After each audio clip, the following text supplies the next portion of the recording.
Good morning. There are fears up to 1,000 jobs could go should the Vion food processing factory in Cooper Angus have to close. However, the Dutch giant says it's confident it will successfully sell its UK pork, red meat and poultry business units. As diplomatic efforts continue, so do the airstrikes and rocket attacks on and from Gaza.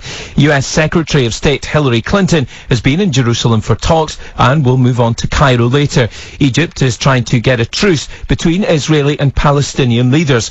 Mrs. Clinton says America's commitment to Israel's security is rock solid and unwavering. That is why we believe it is essential to de-escalate the situation in Gaza.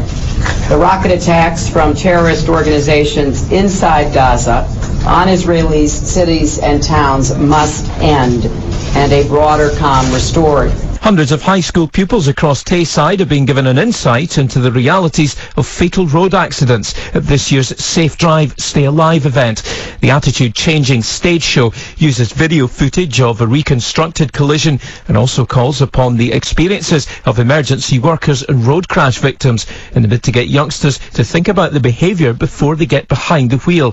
Tayside Police's Assistant Chief Constable Angela Wilson tells Wave 102 News about the students' reaction so far. Many of them have been quite shocked, and it is actually designed to be quite shocking.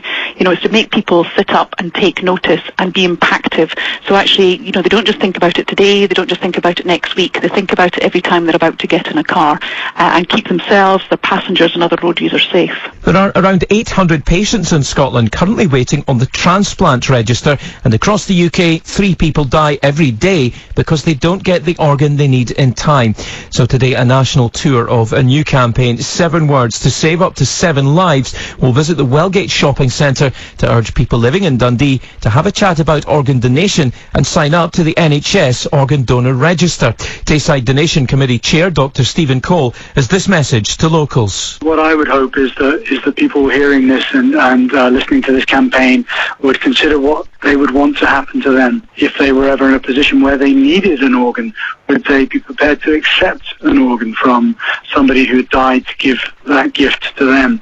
And if they would, then it would probably be right for them to sign up to the Organ Donor Register. It's lights on for Dundee's West End this evening. Local residents will be treated to fireworks, a carnival and pipe band, amongst other activities, as it becomes the first part of the city to have its Christmas lights switched on.